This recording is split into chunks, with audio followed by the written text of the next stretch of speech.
Bom, boa noite a todos e a todas.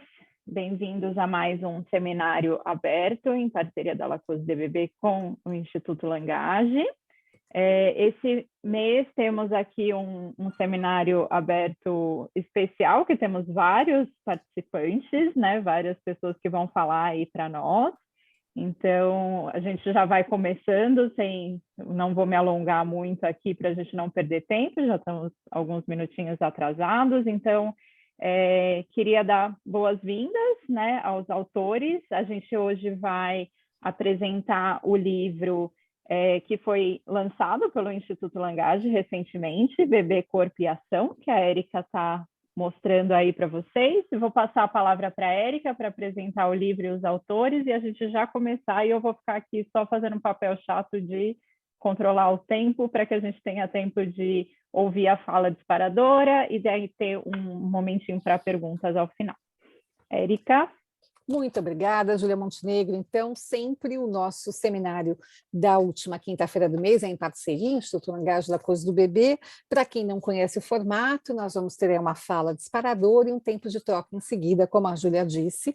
Eu começo, nós temos hoje a honra de ter vários convidados que são autores de capítulos do livro, né? Então, agradeço já imensamente a disponibilidade de cada um que veio participar aqui hoje, bem como daqueles que participaram também no evento presencial no mês passado em São Paulo. Então, eu queria só contar um pouquinho, que para mim foi realmente uma grande honra participar da organização desse livro, né? Ele contém as conferências e alguns trabalhos apresentados no Congresso do Instituto Langage em Paris em 2021. Não, 2020, Sérgio, me ajuda na data, totalmente perdida no ano. E, na verdade, ele foi organizado por mim e pelo professor Colin Trevartan. Então, foi a minha última viagem pré-pandemia, foi para a Escócia, onde eu e o Trevartan ficamos por alguns dias selecionando aí os trabalhos a comporem o livro, né, para a composição do livro, e foi queria compartilhar com vocês que para mim foi um momento de muita satisfação, né, poder trabalhar. Eu admiro muito o trabalho e a pessoa do professor Trevartan, em poder estar em contato com ele, trabalhando aí nesse livro em torno do bebê, né? Então, o título dele que é Bebê, Corpo e Ação, porque realmente o livro fala do bebê em suas diversas possibilidades. Tem um capítulo sobre clínica com bebês, um capítulo bebê e música, um capítulo sobre maternidade, um capítulo sobre pesquisa, e, além disso, nós escrevemos juntos a apresentação, eu e Trevartan. O capítulo aí de apresentação se chama Sinfonia dos Bebês, e ele é composto por vários QR Codes que nos levam às músicas que compõem esse texto. Para isso, nós contamos com a professora Betânia Parisi, da Faculdade de Música da UFMG, né, que colaborou para a construção aí desse material sonoro que acompanha a apresentação. Então, convido vocês a se deliciarem aí com as composições que fazem parte dessa sinfonia do capítulo de apresentação. Então, eu quero agradecer também ao professor Trevartan. Ele não pôde participar agora, já é muito tarde aqui, né? Aqui em Paris é meia-noite, na Escócia também já é muito tarde, por isso ele não está aqui conosco, mas ele está muito satisfeito aí do produto final. Então, eu quero deixar aqui o meu agradecimento e compartilhar a minha satisfação de ter realizado esse trabalho junto com ele. Então, Júlia, 3 minutos eu usei, olha só. Então, você pode começar a convidar os nossos convidados da noite para a gente contando um pouquinho do que compõe o livro. Tá joia. Então, agora eu vou passar a palavra para a Rosita Sanches, que vai começar, é uma das autoras aí do livro, vai começar nos apresentando. Rosita, eu te mando uma mensagem ou abro o microfone para falar do seu tempo, o que você prefere? Você pode abrir o microfone. Tá joia, eu vou avisar, tá bom? Então. Obrigada. Tá joia. Boa noite. Agradeço a todos que participam deste maravilhoso seminário, em especial ao Instituto Langage, a Lacoste de Bebê Brasil e, sobretudo, a Érica, que está aqui conosco. É um prazer fazer parte desse grupo, é um prazer e uma honra. Muito feliz de estar aqui hoje. O trabalho que hoje eu apresento é um recorte do artigo A Importância da Palavra em um caso de insuficiência respiratória aguda sem causa aparente. Esse relato é fruto de uma experiência de intervenção precoce junto à família e ao bebê em uma unidade de terapia neonatal num hospital maternidade aqui da minha cidade de Campinas. Eu sou psicanalista aqui em Campinas e é um relato de um caso quando eu trabalhava como psicanalista dentro dessa UTI. Esse relato é a história de um lindo bebê, por mim nomeado de Rodrigo, que nasceu a termo, pesando por volta de 4,2 kg, com apgar elevado, ou seja, nasceu com excelentes condições de vitalidade. Ao nascer, o Rodrigo foi avaliado segundo as normas e protocolos estabelecidos pela Sociedade Brasileira de Pediatria. Assim, antes do bebê ser encaminhado ao alojamento conjunto, o bebê era observado e reavaliado em sua vitalidade. Embora apresentando excelentes condições de vitalidade, após 3 horas no alojamento conjunto, Rodrigo começa a apresentar uma insuficiência respiratória aguda sem causa orgânica. Faz uma parada respiratória e, com urgência, é conduzido para a UTI NEO e acaba sendo entubado. Bom, o que faz um bebê que chega ao mundo com essas excelentes condições de vitalidade apresentar uma insuficiência respiratória sem causa aparente?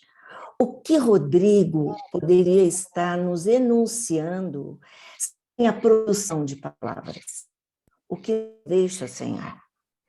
Foi o coordenador da UTI NEO quem nos demandou um atendimento à irmã de Rodrigo, que estava em prantos à porta da unidade por ter conhecimento da possibilidade de seu irmão vir a óbito. Perguntei ao coordenador, a ele, se ele autorizava que eu entrasse com a irmã na UTI, que ela visse seu irmão e que ela colocasse a mão no corpo do bebê. A palavra do coordenador foi muito segura, muito firme, frente à gravidade do caso e frente também à grande experiência que ele tem como médico neonatologista. Ele olhou em meus olhos e disse: Rosita, essa criança vai a óbito.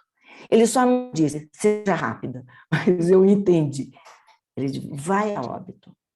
Bom, a equipe médica já havia tentado falar com o pai da criança, mas o mesmo estava completamente paralisado frente à incubadora do nenê, do filho, e em profundo silêncio. Tem uma frase de Jean Berger, que eu acho muito bonita, ele diz assim: o homem é uma usina que fabrica significante de maneira inesgotável. E o orgânico é, sem dúvida, a máquina mais rentável da usina. Quais significantes foram fabricados pelo corpo de Rodrigo a ponto de produzir um profundo silêncio paterno? Nós sabemos que na clínica de bebês o discurso manifesto dos sofrimentos psíquicos se dá através de seus pequenos corpos, que gritam ou silenciam pedindo socorro, não é? São esses sintomas que são alvo de nossas observações, um trabalho de escuta das palavras não ditas, mas expressas pelo corpo do bebê. A linguagem será sempre corporal para demonstrar seu mal-estar, seu desconforto, sua dor. É uma outra linguagem. É a linguagem do corpo e a forma dele dizer, não estou bem. Acolhida pela psicanalista, a irmã de Rodrigo chora muito, faz muitas questões. Sua fala é um jorro de angústia e, ao mesmo tempo, uma busca de palavras da psicanalista que viessem quebrar esse momento dramático vivido e que desse esperança de que toda aquela cena fosse um grande engodo. Mas, com alegria, no entanto, ela começa a contar que ela quem acompanhava a mãe em todos os atendimentos pré-natais, nos exames de ultrassom, porque o seu pai trabalhava nesse período, e que ela conversava muito com o bebê na barriga da mãe. Bom, diante de um relato emocionante como esse, uma janela de oportunidade se abriu e eu contei a ela um pouquinho dos nossos suportes teóricos que norteiam o nosso trabalho, como a memória fetal dos sons, o reconhecimento dos batimentos cardíacos maternos, o reconhecimento e ressonância das vozes de seus familiares, e convidei-a para conversar com o seu irmão, pois o seu irmão iria reconhecer a sua voz. Ela ficou muito surpresa, mas aceitou o convite. Entramos na UTI, eu disse para ela, ela dizia, mas o que eu falo? Você fala o que você acabou de me contar. Ele conhece a sua voz. Entramos na UTI, ela ficou muito emocionada, quem não fica, não é? E principalmente ao ver o seu irmão na incubadora e entubado. Eu abro a porta da incubadora, sua irmã coloca a mão no peito da sua irmã e começa a falar. Ela faz uma fala emocionante sobre a sua espera, sobre a espera desse filho por parte dos pais, porque a mãe já havia perdido alguns bebês. Não era uma fala qualquer. Ao mesmo tempo que sua fala apresentava um desejo de vida de seu irmão, havia também a presença da angústia da castração, por uma castração imposta pela própria linguagem que não dá conta de transmitir tudo o que se quer dizer. Ela não só dirigia a palavra ao seu pequeno irmão, mas fazia também uma fala para si mesma, onde o desejo de vida e a castração à qual ela estava submetida nesse mundo da UTI-NEL, onde o estado de vida e o de morte são muito mais tênues do que se imagina. Foi por esse motivo que eu escolhi a frase de Miriam Zeger em seu livro Palavras para Nascer como epígrafe do artigo. Do nascimento à vida simbólica, diz ela, um passo tem que ser dado. E esse passo tem de vir acompanhado de palavras, pois depois do parto vem o nascimento do sujeito. Em suma, eu os convido a ler esse artigo, a ler a história de Rodrigo, a conhecer outras particularidades que montam esse cenário do início de vida de um bebê cujo pai também foi um bebê de UTI-NEL. É uma emocionante história que teve um final feliz. Obrigada pela atenção e pela oportunidade de compartilhar com vocês esse recorte. Boa noite. Muito obrigada, Rosita. Foi perfeita aí no tempo. Muito obrigada por compartilhar com a gente um pouquinho do capítulo. E agora eu convido Helene Bertrand para falar sobre o seu capítulo. Helene, a palavra é sua. Tá bom. Bom, o título do meu trabalho é Quem é Você? Não Te Conheço.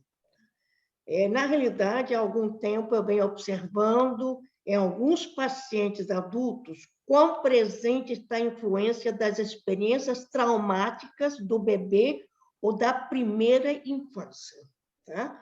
Nesse trabalho, eu abordo 4 casos. Tá? O primeiro caso, tá? É uma aluna que está concluindo o curso de psicologia, tá? Que chega na análise dizendo que está tudo muito bem, mas que ela precisa fazer análise porque está se formando. Tá? Ao longo dos atendimentos, ela vai revelando a sua infância. Tá? Ela foi criada na casa onde sua mãe era empregada doméstica, e até hoje é empregada doméstica. Tá? O discurso dela no início é que era tratada como filha, Mas, ao longo dos atendimentos, a coisa ficou mais clara, porque ela não era permitida de participar de certos ambientes, tá? Ou de certos passeios com a família. Tá? O trauma dela mais forte é que, quando ela estava fazendo o 2º grau, numa escola que foi admitida, e segundo o grupo da sociedade que ela participava, ela não podia estar frequentando essa escola. Então, o que aconteceu? O desempenho dela foi caindo, tá? Vertiginosamente, tá? E foi jubilada. Isso deixou um trauma muito grande nela, tá? Ao ponto de ter tratamento psiquiátrico e outras coisas similares. Tá? Ela, ao longo dos atendimentos, foi percebendo que não era bem tratada como filha, tá? Mas o que ela colocou? Ela fez o curso de psicologia, ela assumia muitas tarefas, ela não podia errar nas tarefas, tá? E outro aspecto também que acontecia é que, quando encontrava amigas da época do jubilamento, ela tinha que falar disso, mas também tinha que falar que ela estava num projeto que coordenava psicóloga, enfim. Tá? O que acontecia com ela? Ela era muito diminuída pelos namorados, permitia tratamentos ofensivos pelos namorados. Tá? E aí o resto deixo para vocês olharem no capítulo do livro, mas eu vou falar agora do 2º caso. Tá?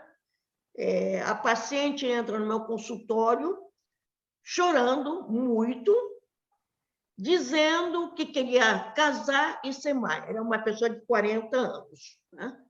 E chorando muito, muito. Tá? E aí ela vem, nesse primeiro encontro, ela fala para mim que ela foi muito abandonada com 6 meses de idade. Tá? Então, esse ponto de abandono é fortíssimo nela. E ela vai morar com as avós e com tias. 1 ano depois, os pais retornam e a pegam de volta, e de novo ela percebe sentimento de abandono. O que acontece com ela? Tá? Ela, primeiro, tinha pavor de sair de casa e abandonar os pais. E outra coisa, todo o relacionamento dela, tá? Ela, quando ia muito bem, ela acabava com os relacionamentos. Tá? E o medo dela era abandonar a mãe. Tá?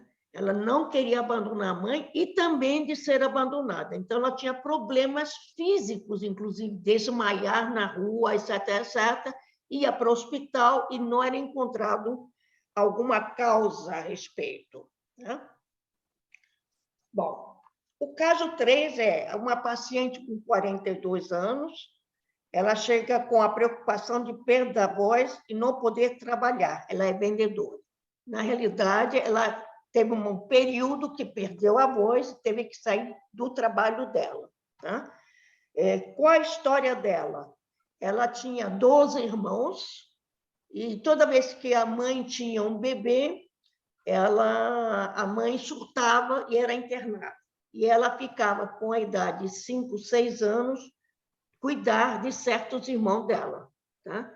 Então, ela se sentia muito abandonada, e a forma que ela tinha é o silêncio.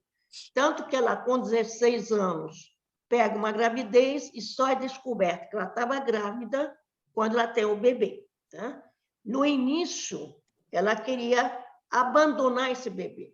Então, ela tinha um sentimento de culpa muito forte, e com isso, tá? Também isso deixava ela em segredo, e ela, toda vez, quando tinha qualquer probleminha, ela perdia a voz e tinha pavor de surtar, igual a mãe. Tá? Que era internada.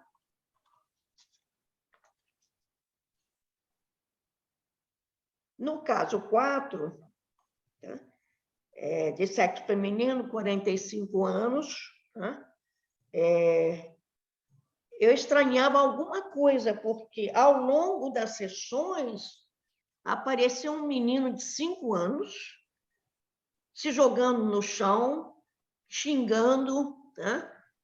Era bem um menino de 5 anos. E um dia eu cheguei para ela e falei assim: o que você vai fazer com esse menino de 5 anos? E ela mexeu, isso modificou totalmente a nossa terapia. Tá? Ela ainda continua hoje comigo, tem ainda os aspectos de raiva, mas não é mais aquele menino de 5 anos. Tá? Também ela percebe que... Aí eu perguntei, será que você teve outro irmão, alguma coisa? E a mãe teve um menino que ela abortou, assim, uns 2 anos mais novo do que ela, e a mãe fazia cerimônias toda vez que era o dia do nascimento dele. Tá? Então, não sei o quanto inconscientemente ela estava ligada a esse menino. Mas hoje, ela não tem mais esse menino. Interessante isso. Ela controla bem as raivas. Tá? Bom, tudo isso aqui, na realidade, eu usei muito a teoria do Freud e do Ferenczi, tá? Para tentarmos analisar essas introjeções e projeções. Tá? Acho realmente foi um tema bastante interessante e sugiro para aqueles que querem saber mais a respeito dos casos, tá? Tem mais detalhe no texto, tá? Que compre o livro. Tá? Acho que estou mais ou menos no tempo, não é isso? Tá, perfeito, Helene. Muito obrigada por compartilhar aí um pouquinho do seu capítulo no livro. E agora eu vou passar a palavra para a Terezinha Rossi de Almeida, que vai apresentar também um pouquinho do seu capítulo. Terezinha. Boa noite. Inicialmente eu quero agradecer ao Langage, né, mais uma vez por essa oportunidade. O Langage que mesmo nesses tempos difíceis tem fomentado, incentivado a participação da criação na ciência, o compartilhamento dos saberes e incentivado a cultura no Brasil e no mundo, né? Não só no Brasil. Então, eu não vou me reportar diretamente ao artigo por fazer mais um relato de vivência, porque o artigo, eu concordo com a Érica, no artigo, você comprando o livro, você encontra os autores citados, onde a gente se fundamentou para, teoricamente, se resguardar, encontra a bibliografia e os interessados poderão consultar o artigo diretamente. Então, eu vou falar da experiência do trabalho. Por que a escolha desse trabalho? Estudar a intervenção musical. A importância da intervenção musical no desenvolvimento global do bebê. E as pessoas pesquisem de forma mais profunda no livro, que aí encontrarão mais elementos. Então, a minha inspiração inicial foi no trabalho da Nise da Silveira, né? Porque sempre se trabalhou com as artes, a Nise e alguns seguidores dela, nas artes plásticas, na pintura, nos desenhos, e a música, ao meu ver, era talvez um alinhamento meu, era um pouco esquecida nessa interação das artes, no cuidado com as pessoas portadoras de sofrimento psíquico. Então, eu comecei a ler sobre esses trabalhos, li trabalhos de brasileiros, né? Instituto Langage tem uma equipe que trabalha com música, né? Betânia, a própria Érica e outros pesquisadores. E revistas como a Nature, como a Science, também têm artigos publicados, onde eles falavam da importância da música na melhoria da sociabilidade das crianças portadoras de sofrimento psíquico e até de adultos, né? Como no caso de portadores de Alzheimer ou de outras demências, né? Então, aí eu resolvi fazer um estudo clínico. Eu peguei 2 grupos, né? Um grupo de crianças típicas, de 15 crianças, de uma escola creche, né? Que a gente chama escola creche, que é a chamada escolinha, aonde as crianças entram a partir de 2 anos, e a gente considera dentro da medicina, bebê até 3, né?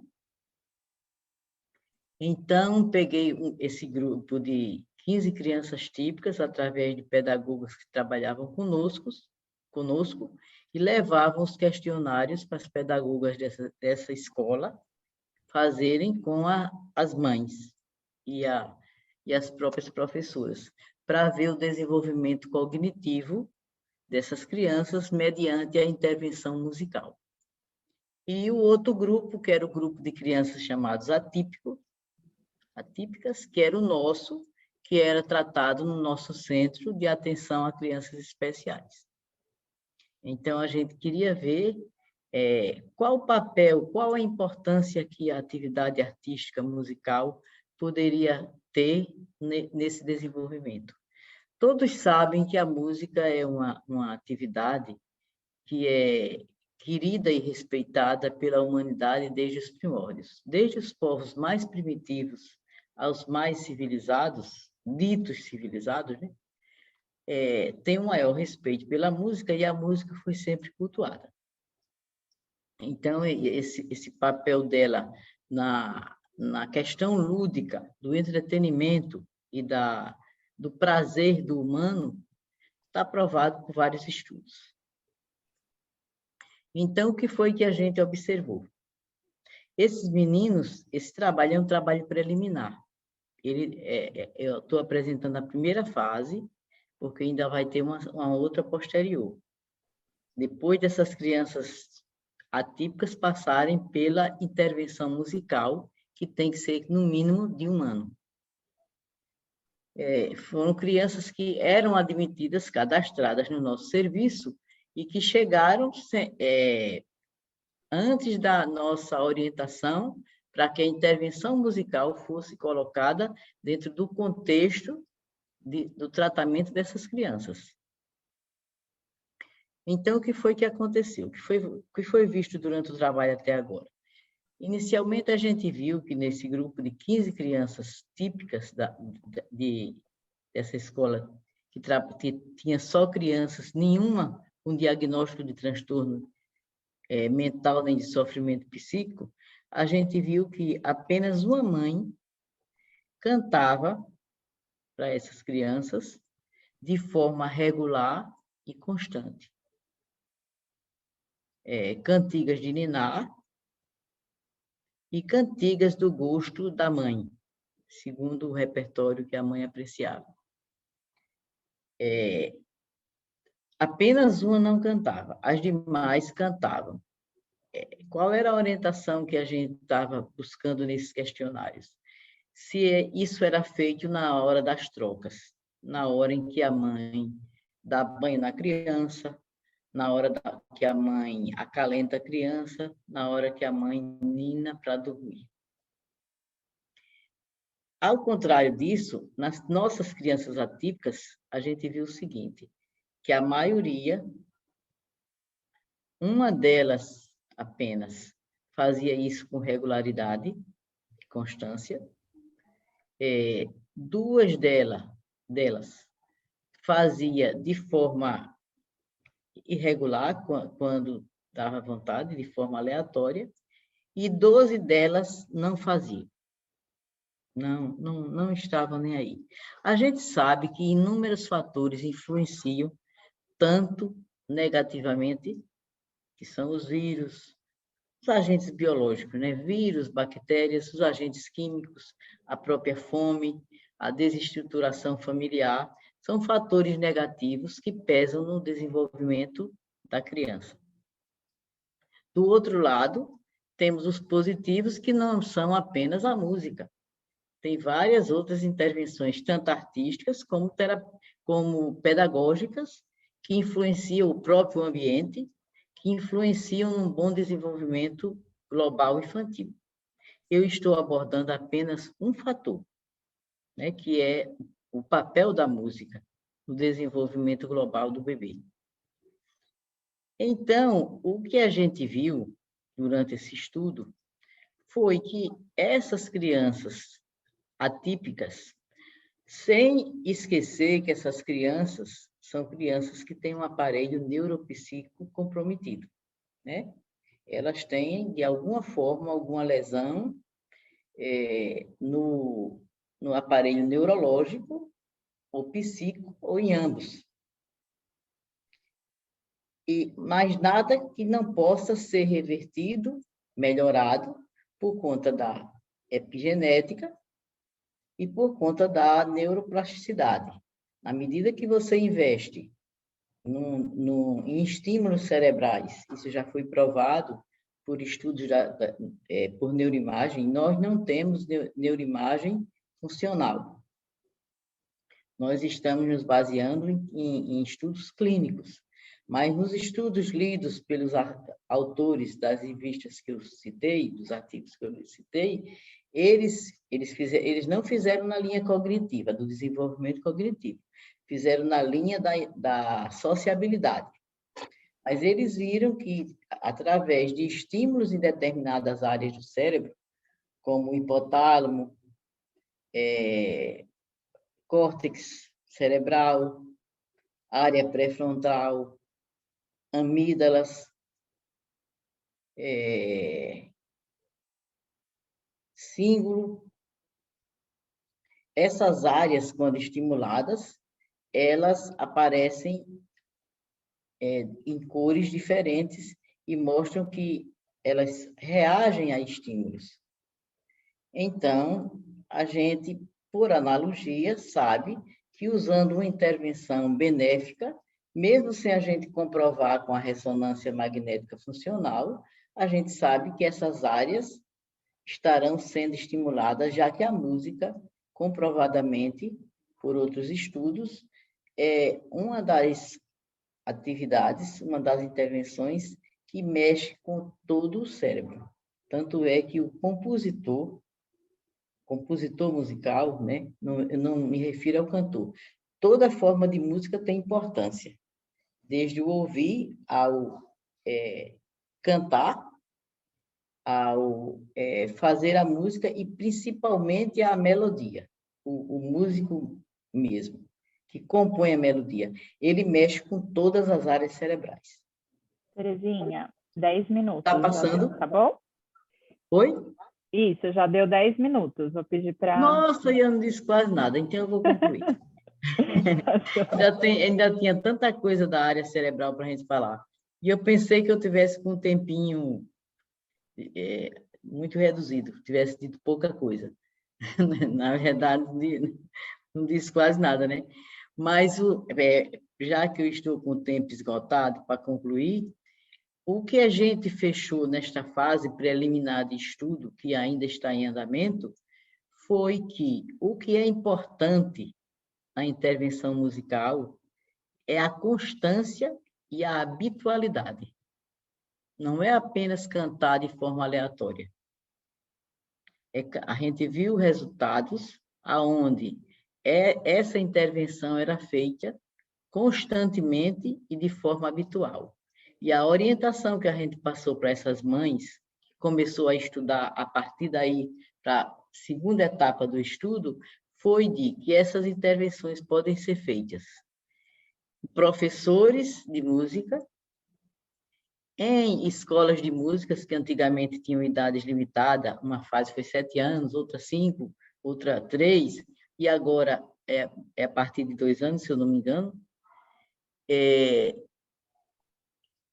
Nas igrejas, em pessoas que comparecem à igreja e a igreja tem atividade musical, introduzir a criança, nas escolas e nas clínicas e centros terapêuticos que trabalham com crianças com sofrimento psíquico, tenham sempre a intervenção musical como mais uma alternativa terapêutica de tratamento para uma melhoria não só das relações sociais, não só das outras habilidades, das habilidades motoras, mas principalmente do foco do nosso estudo, da capacidade cognitiva. Então, o que concluímos com esse estudo, que infelizmente não deu para colocar mais coisa aqui, mas que é a constância e a habitualidade que vai dar resultados. Cantar de forma aleatória, em qualquer hora, e sem haver uma boa relação, interação mãe-bebê, esse instrumento funciona pouco, essa intervenção funciona pouco. Então, concluindo, é isso aí. O nosso estudo, a nossa contribuição é no sentido de que a música seja mais utilizada para que a gente obtenha um melhor desenvolvimento neuropsicomotor nas crianças portadoras de transtornos mentais ou sofrimento psíquico para outros. Eu agradeço e, infelizmente, não sei se cumpri meus objetivos, mas agradeço a oportunidade de ter feito um resumo do nosso trabalho. E aconselho os colegas a comprarem o livro, que é para não só lerem o nosso artigo, mas lerem das colegas que hoje se apresentaram e dos outros autores. Obrigada. Muito obrigada, Terezinha. Agradeço aí por compartilhar com a gente um pouquinho. Vou passar agora a palavra para Alfredo Jerusalinski. Alfredo, vou te avisar quando der 10 minutos, tá joia? Me avise, sí, porque eu não sou muito experto em medir o tempo. Tá joia.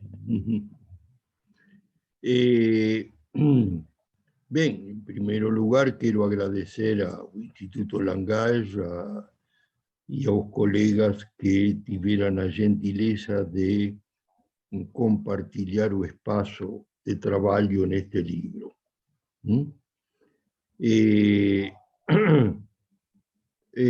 A preocupação minha, o capítulo que eu sou autor, se chama A Função Materna perante uma Neurose de Destino Coletiva.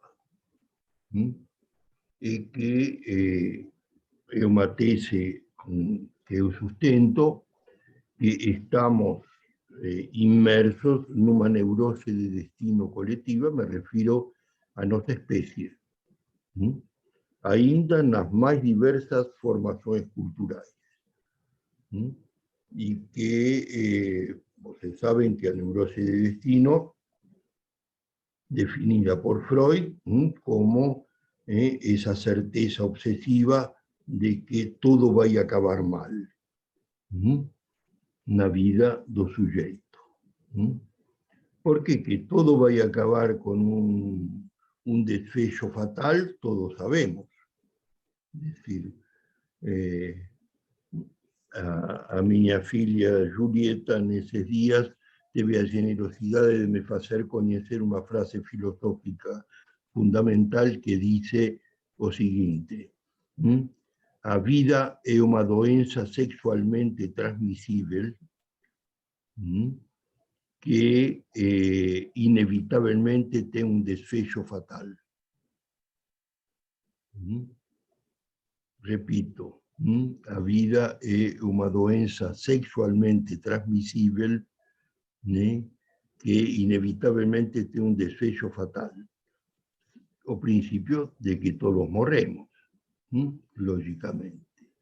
Não é uma frase otimista, é uma frase que pretende ser cômica, mas nem sempre consegue. Justamente porque isto que aparece como efeito retroativo virtual, porque se trata da retroatividade de um futuro que ainda não aconteceu, mas que se toma como presente e que constitui, faz parte do fantasma de um sujeito. A questão é que na neurose de destino, a pulsão de morte não opera como um saber sobre o termo da vida, digamos, a finalización da vida y o advento da morte, sino que opera como una anticipación de una tragedia. O sea, cuando a morte es antecedida por un proceso injusto, que submete ao sujeito a un sufrimiento suplementar. Y cuando digo suplementar, se trata justamente de lo que fa suplencia, como angustia de finalización anticipadamente ao advento da morte. Quer dizer, alguien que está incesantemente atravesado pela angustia de morte. Cuando digo que estamos inmersos en una angustia, en una neurosis de angustia de muerte, en una neurosis de angustia de destino, una neurosis de destino anticipada, y que estamos inmersos en ella, es porque estoy sustentando que el modo en que tem se organizado a vida y el discurso social globalizado produce este tipo de anticipación. No voy a me extender más, digamos, yo entiendo que no se trata de una mensaje muy optimista, mas justamente está formulada esta advertencia. Yo termino mi capítulo citando a Lacan, que dice que cuando no conseguimos interpretar, por lo menos es nuestro deber advertir al paciente, y que nem siempre conseguimos interpretar, o nem siempre nuestra interpretación llega a destino, por la resistencia con que ella se opera. Bien, acontece que esto parece muy distante dos bebés. Esperemos que sea o más distante posible, que para eso que estamos trabajando. Justamente más, o problema es que las mensajes llegan a precup de tiempos extraordinariamente distantes e imposibles de ser calculados, medidos o apequenados o encollidos de acuerdo con nuestro deseo. Quer dizer, uma mãe hoje é mãe no cenário e a respeito, situada como mãe, a respeito do discurso que determina nela as formações fantasmáticas que ela inconscientemente vai transmitir a seu filho. A inscrição da instância da letra no inconsciente, que vai fazer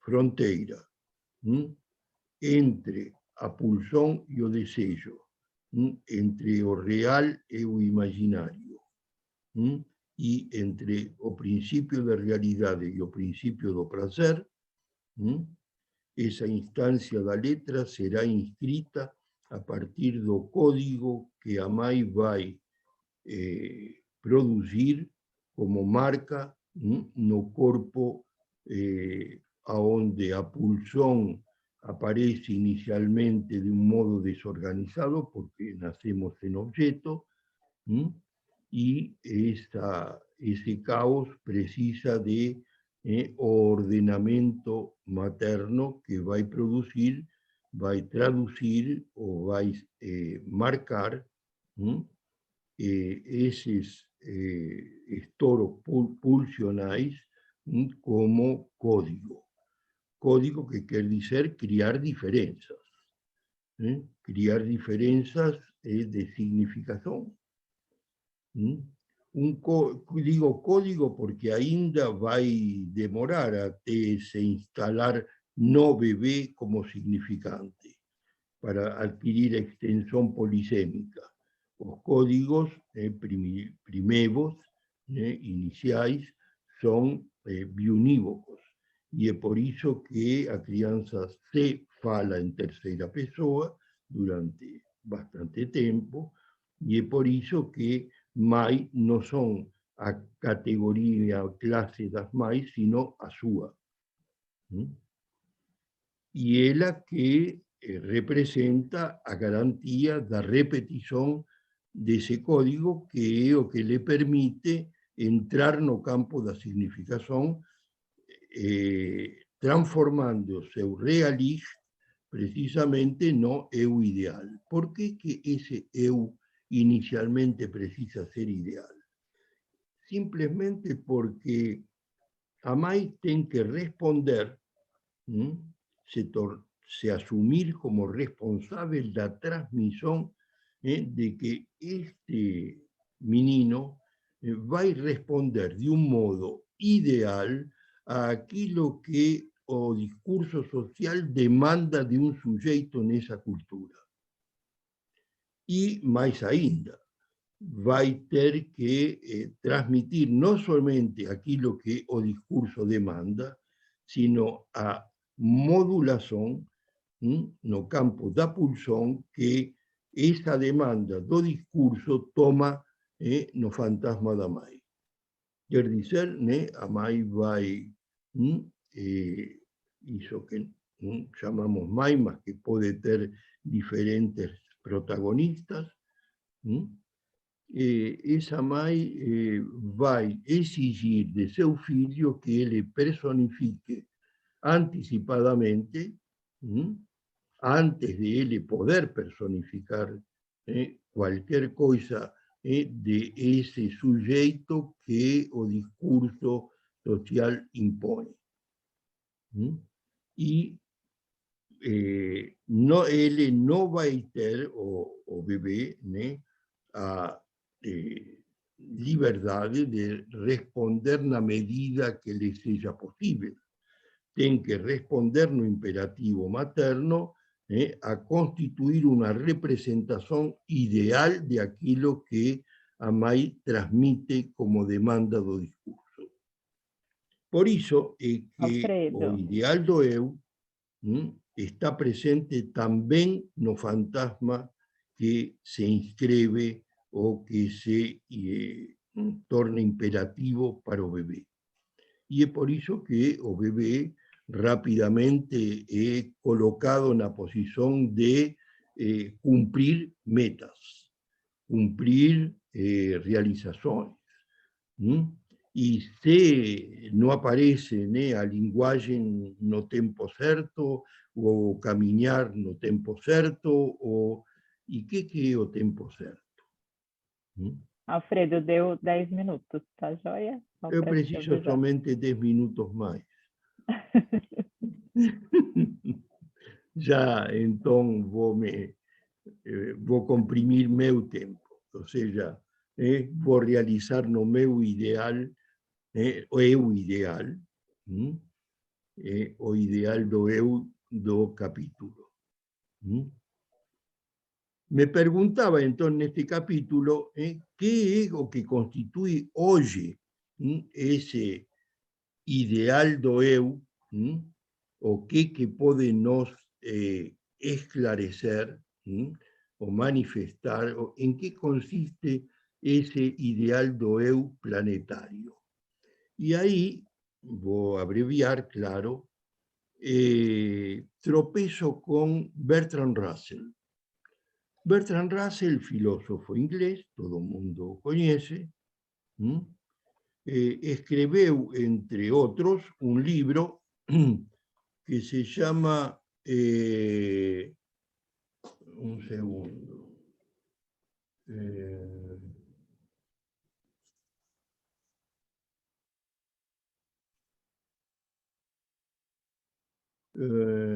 A perspectiva científica, se llama, publicado en 1949.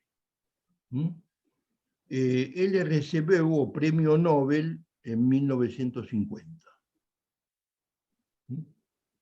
Y por tanto podemos tomarlo como ideal do eu, do discurso do imperativo social. Y si se trata de un inglés representante do planetario Commonwealth.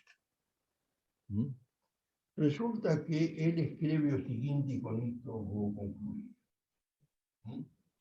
En el capítulo 15 de ese libro, A Perspectiva Científica, él escribe lo siguiente: los gobernantes científicos proveerán un género de educación a los hombres y mujeres comunes, y otro género de educación a aquellos que sean destinados a ser mantenedores del poder científico. Los hombres y mujeres comunes espérase que sean dóciles, diligentes, puntuales, de poco pensar, de que se sientan satisfechos. De esas cualidades, tal vez la más importante sea la satisfacción. Tenemos que mantenerlos satisfechos.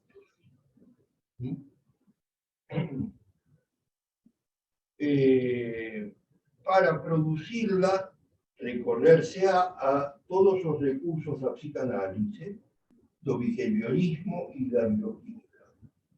Las crianzas serán educadas ya desde sus primeros años de modo más adecuado para no adquirir complejos y no ser conflictivos. Casi todos serán meninos y meninas normales y felices. Su alimentación no será abandonada a arbitrariedad de los pais, mas somente será aquella que recomendaren los mejores bioquímicos. No aprenderán los libros, sino somente lo que es absolutamente necesario para que pensen lo menos posible. Esto está escrito por Bertrand Russell.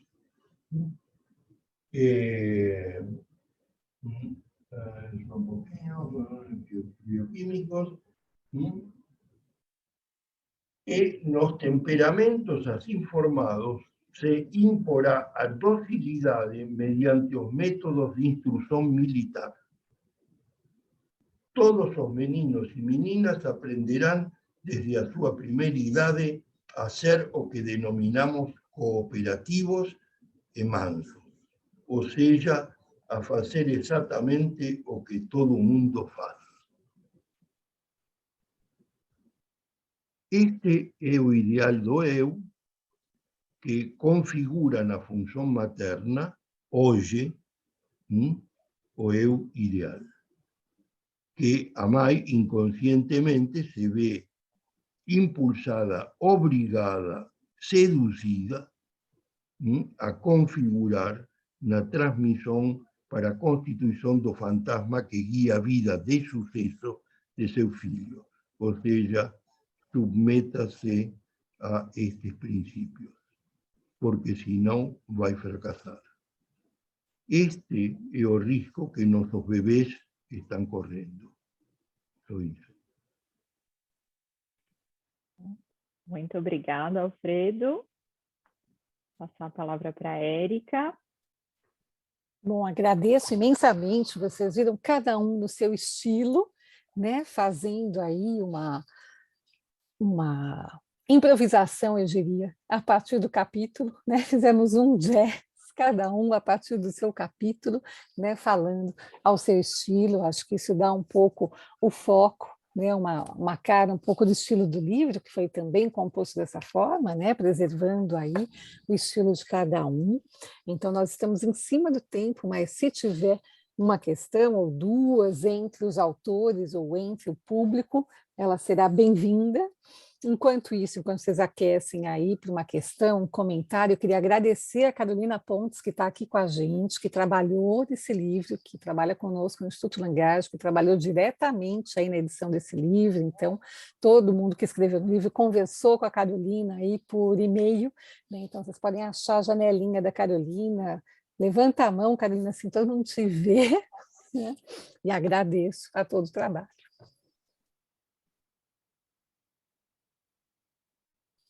Bom, Abrir o microfone, mas eu Isso. tinha tentado abrir, mas tinha bloqueado. Não, obrigada, Érica.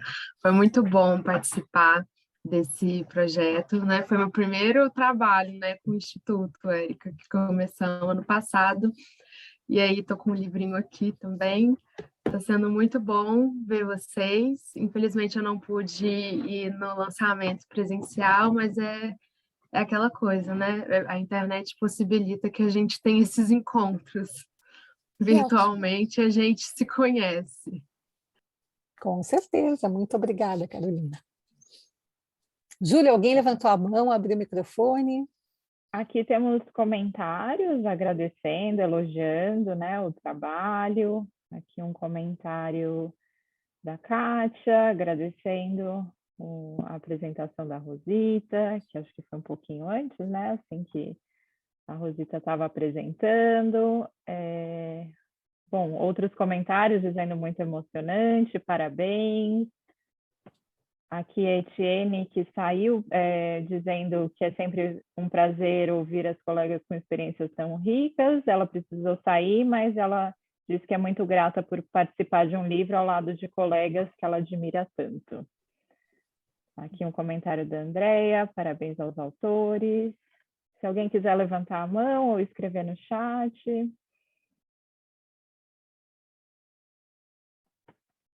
Enquanto isso, então, Mariana, você quer falar do evento de sábado?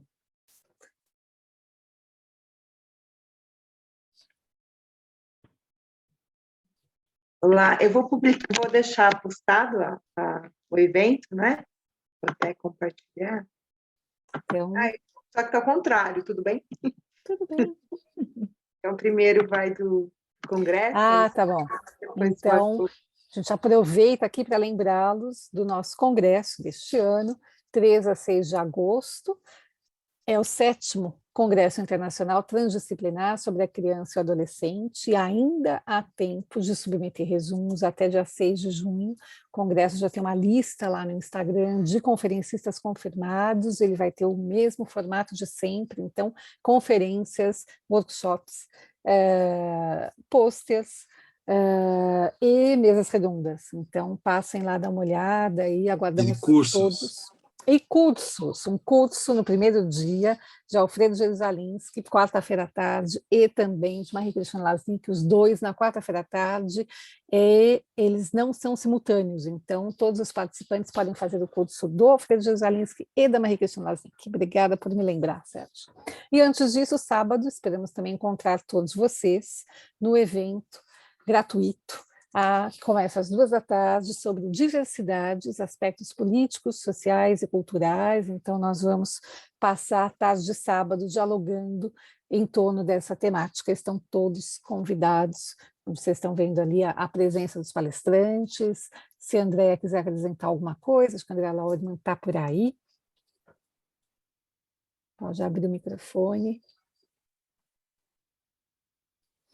Vai ser um prazer trazer essas pessoas, né, dentro desse evento. São pessoas com deficiência que estarão trazendo suas experiências de diferentes áreas do saber e também de diferentes contextos sociais. Eu estava aqui me preparando para colocar o link, vou colocar o link aqui no chat, que o evento é gratuito, mas a gente solicita, né, uma inscrição, até porque esse evento especialmente, nós teremos audiodescrição e também a linguagem de sinais para todos aqueles que necessitarem.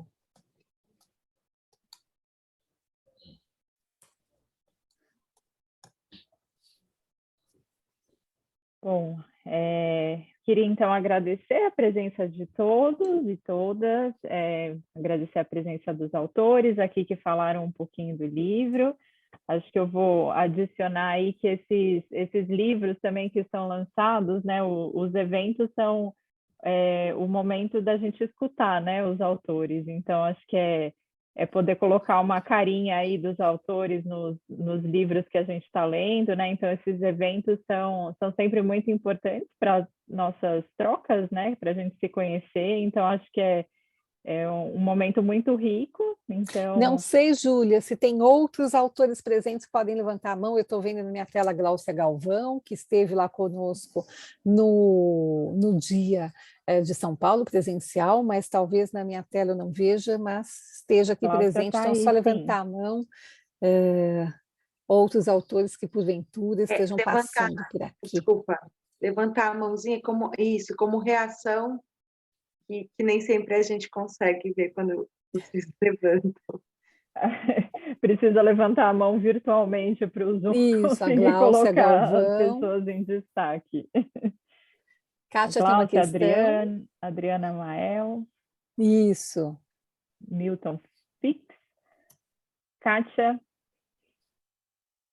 Kátia, quer abrir o microfone? Sim. Pronto. Eu queria dar parabéns por essa lindeza de livro. Definitivamente coloca o bebê em cena, bebê, corpo e ação, bota o bebê no mapa mesmo, tira o bebê definitivamente da posição onde se tentou colocar, tira o bebê da posição passiva, feito pelo outro, psicamente, como um bebê sujeito, definitivamente. É um trabalho belíssimo, não li todo ainda, mas li alguns capítulos. Parabéns, Érica, Colin Trevartem, todos os autores. Isso vai fazer toda a diferença no trabalho clínico e nas pesquisas e no modo como a gente vê e trata e lida com o bebê e respeita como sujeito. Parabéns. Obrigada, Kátia. Obrigado. Prazer te ter por aí. Júlia, tem uma pergunta para Alfredo. Alfredo, você tem 1 minuto para responder, mas ela é simples. Bom, Andréia Avanzi diz, boa noite, pergunta ao Dr. Alfredo Jerusalem se poderias emitir uma mensagem aos leitores acerca do antídoto, se é possível assim dizer, para a neurose de destino coletivo? Bem, o primeiro é reconhecer que nosso inconsciente ele obedece a imperativos que não têm uma regulação direta ou uma possibilidade de exercício de um poder consciente para inibi-los. Essas formações fantasmáticas do inconsciente, elas, digamos, são muito poderosas na determinação da posição do sujeito.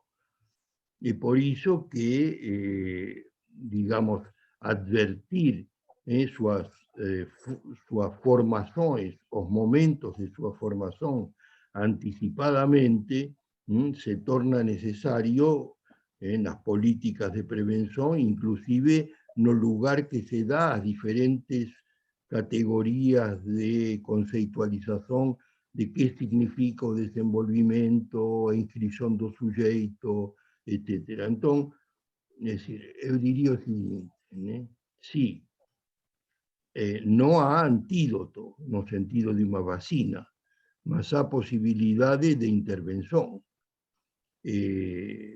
No, es decir, eu fiz un resumo extraordinariamente apertado, né? A constituição de um sujeito é sempre contraditória entre o eu ideal e o ideal do eu, naquilo que chamamos de mamãe.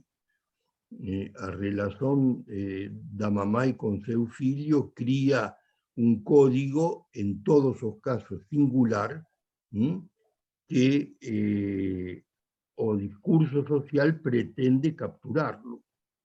Y tem elementos para capturarlo, né? Capturar o discurso da transmissão e da configuração do fantasma, que são, digamos, hoje em dia, os meios holográficos de comunicação, que criam uma fantasia que aparece, que cria uma dificuldade de diferenciar o imaginário e o real.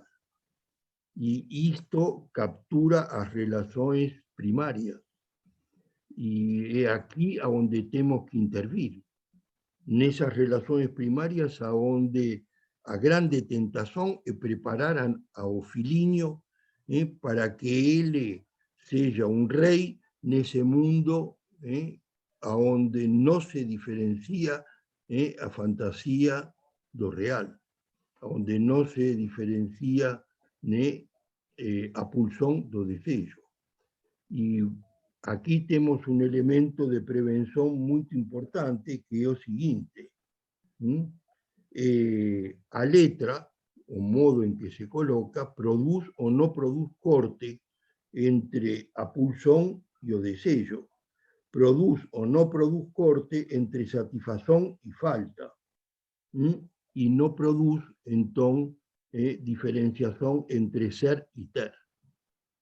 Então, justamente aqui, nestas configurações do discurso que toma conta das formações da linguagem na criança, que precisamos estabelecer este corte.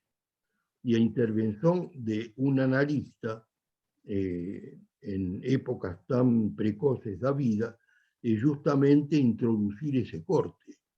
Eu vejo que colegas que falaram aqui têm presente essa questão, não sei se a têm presente deste modo conceitual, mas a têm presente sim, porque é necessário diferenciar entre o ser e o ter. E a holografia cria a ilusão de ter antes de ser.